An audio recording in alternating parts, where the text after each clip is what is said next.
Hey everyone, it's Will, GamerDad, with another video for you.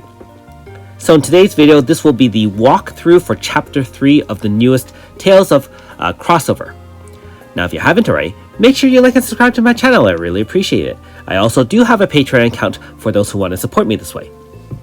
So in this chapter, I believe I only found one weapon.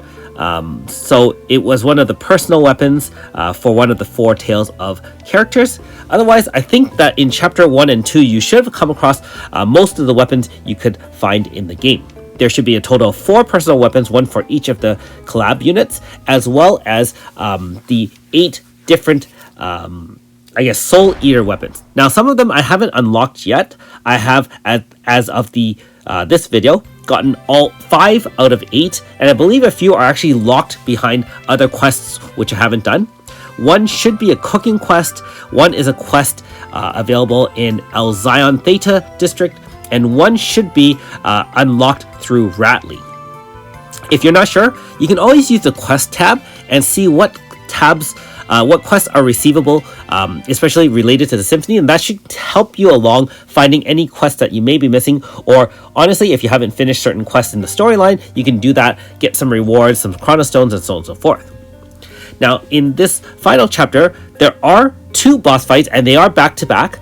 Again, if you have set a lower difficulty level, you should have absolutely no problem with it, depending on your roster. However, I am set on Master, and so what you see on the screen may be not representative of what you are fighting.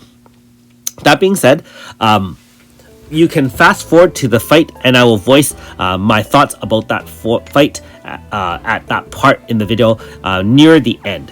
Now, in terms of the any puzzles, most of them are very similar to what you've experienced in Chapter 1 and Chapter 2, where you have your ring and you kind of change elements. You'll be basically using water element to kind of grow certain vines so you can cross, and you also have you'll also incorporate wind, so you can kind of have wind tunnels to kind of jump from station to station. I have recorded again, a pause where I have, kind of explored everything in one area before continuing on, and so the order of the screenshots should indicate kind of how I explored and my progress through that. So hopefully that helps you along if you are missing any areas. And I also did try to kind of pause and take a screen pause at any significant chests. Now there are some guiding light items. I did not record those unless they were kind of hidden out of the way. If they're very obvious, I assume by looking at my map you would have already claimed those. Otherwise, it's a pretty long story at the very end, and remember that one last thing I have to mention is that there should be a lot more cooking that you can access during Chapter 2 and Chapter 3. My advice to you is to keep on cooking, try to get each recipe to 5 stars. That will allow you to eventually unlock further recipes as you camp up and talk to each of the different characters out there. So I don't have an exact kind of method by which I did it. All I did is kind of check on the camp, see if there are any new recipes that are unlocked, try to cook, and then talk to the various characters in the camp. So hopefully that helps you with your cooking. And don't forget that if you are farming overworld or even doing the dungeon, make sure you do one of the cooking recipes that doubles your dream petal farming. So the recipes do tell you the special effects, and if you can handle it, certainly use those over something like the stat boost or power int up or something like that. That will make your farming easier, because those points are great for unlocking obviously other things, as well as getting chronostones, guiding light items, and so on and so forth. One last thing about this chapter is that you do get, at some point in this chapter, split into 2 groups. The 2 male Tales of will be teamed up with Aldo, and the 2 female ones will be teamed up with Amy. So depending on your level of your main characters, Aldo and Amy, you might need to carry them. You do get to put 3 additional units, but each of those teams are fixed. I would recommend, if you need a healer in each team, go ahead and do so. Also, I found that fire type attacks was very effective. So, bring whatever you feel you need as a balanced team. Anyways, like most storyline videos, I'm going to stop talking now and let you watch the rest of the video in peace. Thanks for watching, and we'll see you a little bit later on at the boss fight.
All right, and we're back.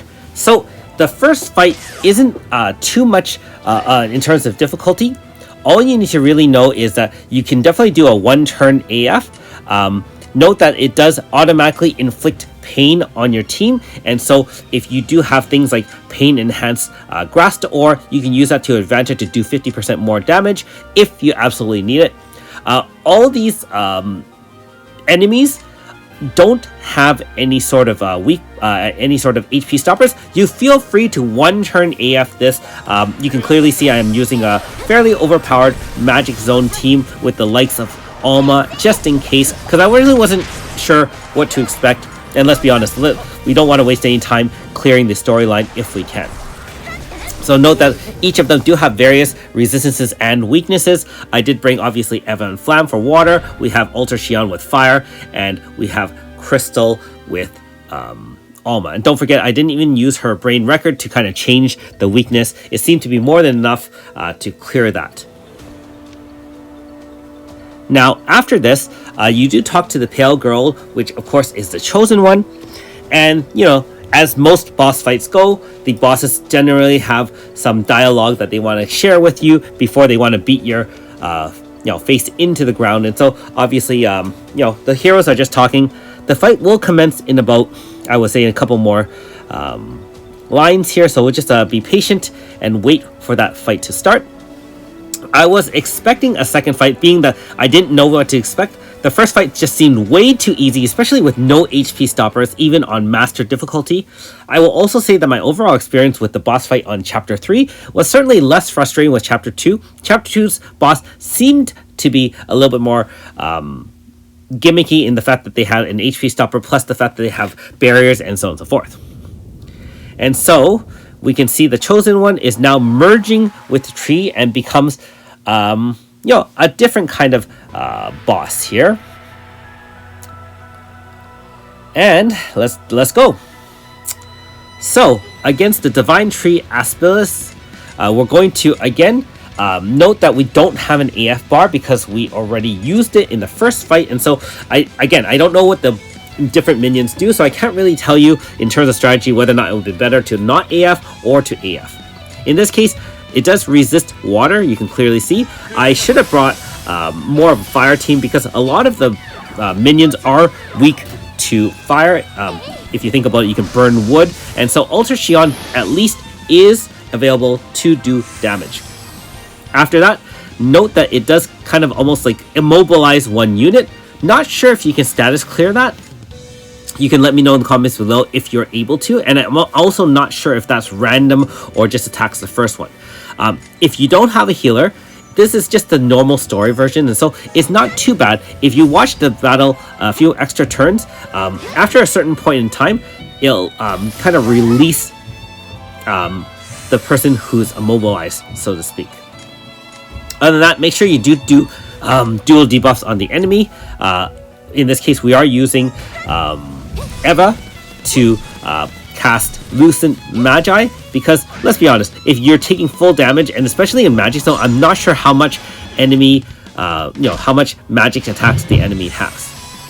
So after it says peace, Ultra Xion is back in business. I wasn't sure at this point what to do, and so I decided to do a 3-person AF instead of taking a chance and VCing in Alma. Also, I really wanted to establish mental focus, and I could have done that with each of the units, but remember that Alma cannot give herself mental focus, only Ultra Xion can give it to her. Whereas for both Eva and Flam, they can give themselves mental focus, one with Glacial Veil, for example, and one with Baptizo Soul. So Baptizo Soul is probably the easier one to cast because it actually is a team-wide benefit. And you can see that with some debuffs, I wasn't taking nearly as much damage. Again, I don't know about the difficulty of this boss. Didn't seem really too threatening, except for the fact it immobilized one of your units, and it does have that kickback mechanic. At this point, note that since it is weak, or at least neutral to fire, we're just going to wear it down. I did use Ultra Xion's ability to Paper Tiger and reverse both weaknesses and resistances, and so in this case, now that the water resistance is gone, we can just wreak havoc on the boss and just end the fight without too much difficulty, as long as we don't take in too much damage here. One thing about the longer fights is that, of course, your mechanic for lunatic fades, and of course another zone can also fade, so keep that in mind if you are fighting a longer fight. Anyways, I did have the loadout at the very end, because after this scene there's just a little more dialogue, and then the quest is over and you do unlock a new dungeon. Anyways, thanks for watching. We'll see you next time.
たかった手だって見つけて会いたい君まで届きますように Sunlight the light up our feet 一斉のせいで人をせいへと